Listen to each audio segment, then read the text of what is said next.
Open networks are very convenient, but unfortunately, sometimes we need an easy way to validate that someone is a trusted user without necessarily going into a whole lot of work with credentialed accounts. Maybe it's at a hotel and we want people who are connecting to the access points to be validated as hotel guests and not just anyone who happens to be nearby on the street.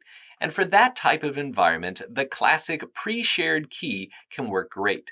The pre-shared key means that a particular text string has been entered in on each and every one of the clients, the same exact text string, and that client is also, or that string is also what has been entered in the configuration of the wireless LAN controller, right, in our converged mode here.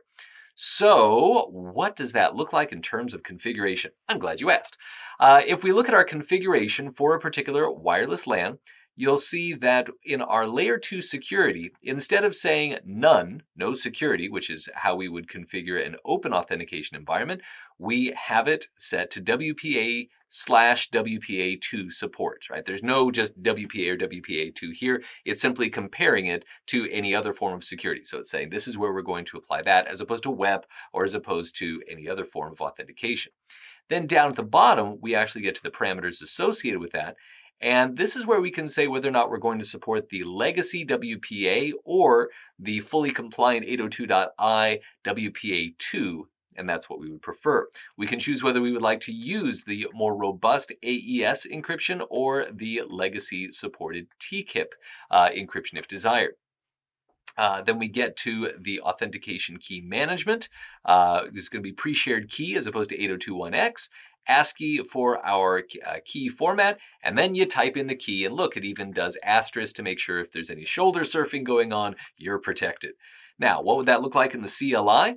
Pretty straightforward. Again, in this configuration, we've got the iOS command WLAN corpnet to define the profile. It's going to automatically create the next numbered profile and associate and use the SSID of corpnet, right? Because I haven't specified those in the command.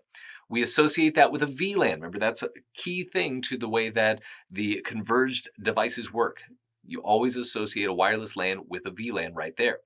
And then I've got here no security for WPA. Oh no! As far as authentication key management goes, .1x. Oh, okay, so I'm not using .1x. What am I using? Security WPA AKM pre-shared key, PSK, set key, ASCII, zero hashing going on right here, Cisco 123.